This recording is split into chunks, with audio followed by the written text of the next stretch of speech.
नमस्ते बच्चों, आज हम लोग नवम कक्षा के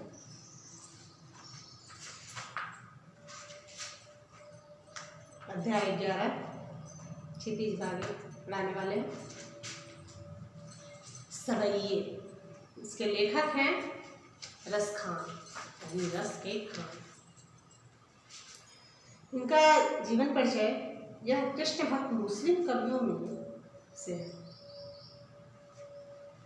इनकी प्रमुख रचनाएं सुजान रस खान प्रेम वाटिका है। इनकी भाषा शैली ब्रजभाषा का प्रयोग किए हैं उन्होंने।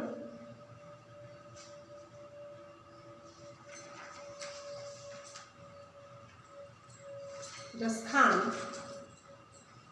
कृष्ण की लीला भूमि वृंदावन और मथुरा के प्रत्येक वस्तु से प्रेम करते हैं। सारांश दिए हुए पाठ परिचय में आप देखेंगे कि जो लिखे हैं उसका सारांश, क्योंकि उनका संबंध उनके आराध्य देव श्री कृष्ण से, वे मनुष्य पशु पक्षी के रूप में भी ब्रज में ही जन्म लेना चाहते हैं। चाहे वो मनुष्य हो या पशु हो, किसी भी जन्म में भी वह ऐसा अपने आराध्य से प्रार्थना करते हैं कि मैं कृष्ण की जन्मभूमि वृंदावन या मथुरा में जन्म, गोवर्धन पर्वत का पत्थर बनना चाहते हैं। ग्वाल के रूप में श्री कृष्ण जो कमल और लाठी का उपयोग करते हैं, उनके लिए वे तीनों लोग पशु को छोड़ने के लिए भी तैयार हैं। वे कृष्ण का सार रूप धारण करना चाहते हैं। ऐसे ही मनोरथ ही सवैये हैं, मतलब वो चाहते हैं कि मैं ईश्वर के सन्निकट रहूं, नजदीक रहूं, ताकि ईश्वर से हमारा संबंध बना रहे। उसी प्रकार इसी भाव को लेकर उन्होंने रचना रची है। कहते हैं कि मनुष्य हो तो वही रस खानी, मनुष्य हो तो वही रस खानी, बसो ब्रज गोकुल गांव के ग्वार में। जो पशु हो तो बस कहाँ बस मेरो चरो नित नंद की धेनु मंझारो, पाहन हो तो वही गिरी को, जो कियो हरि छत्र पुरंदर धारण, जो खग हो तो बसेरो करो, मिली कालिंदी फूल कदम की डाल। कहते हैं अगर मनुष्य है तो कहाँ बसे, गोकुल। पशु है तो कहाँ चरे, नंद बाबा के। पत्थर हो तो कैसा पत्थर बने, जो ईश्वर ने धारण किए, गिरिधर। और खग भी हो तो कहाँ रहे, कहाँ बसे, यमुना के किनारे कदम्ब की डाल।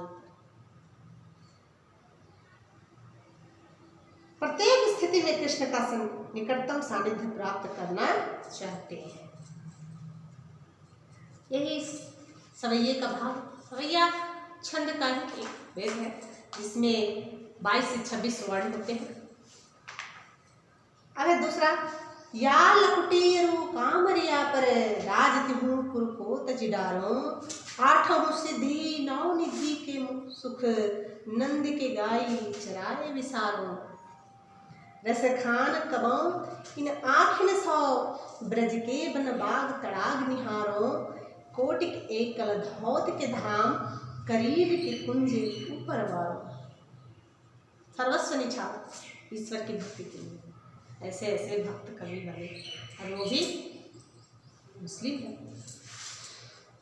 तो इस प्रस्तुत सवैये हमारे पाठ्य पुस्तक क्षितिज संकलित है रस खान के सवैये। इसमें कृष्ण की लकुटी और कंबल पर तीनों लोक का राज्य को निछावर कर देता है, कर देना चाहते हैं।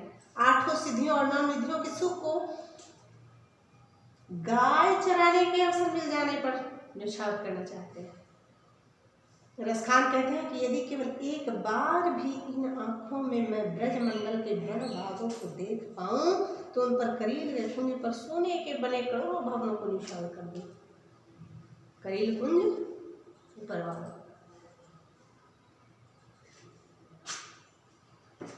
एक लास्ट है अंतिम, मोर पखा सिर ऊपर राखी हो, मोर पखा सिर ऊपर राखी हो, गुंज की माल गिरे पहराऊंगी। मोर पखा सिर ऊपर राखी हो, गुंज की माल गिरे पहिराऊंगी। ओढ़ी पीतम्बर लय लकुटी बन गोधन ग्वारी संग फिरौंगी। ब्रज भाषा में है तो बहुत ही सरस। भावत वो ही मोएरो रस खानी, सो तो कहे सब स्वांग कराऊंगी।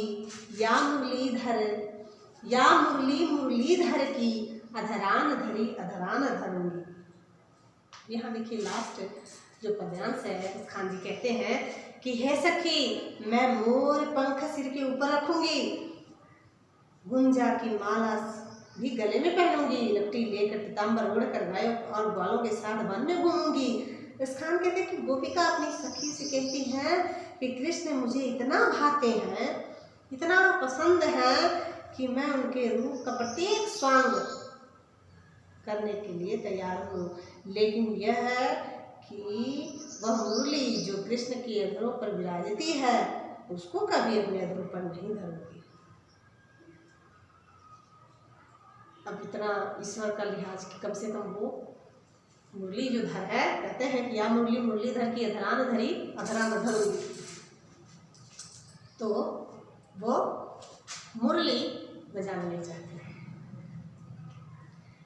चौथा है कान में दे मुरी रहिबो, जब ही मुरली धुन मंद बजई है। मोहनी तानन सोरस खानी, अटा चढ़ी गोधन गहे तय गई हैं। तेरे कहाँ सिगरे ब्रजलोकनी, काहे को कितनो समझई है। मारी वा मुख की मुस्कानी, संभाली न जई है न जई है न जई है। अब उनकी बांसुरी की धुन का जादू के बारे में रसखान जी कहते हैं कि जब कृष्ण मंद मीठी धुन में बांसुरी बजाएंगे तो मैं कानों में उंगली देकर कैसे रहूंगी।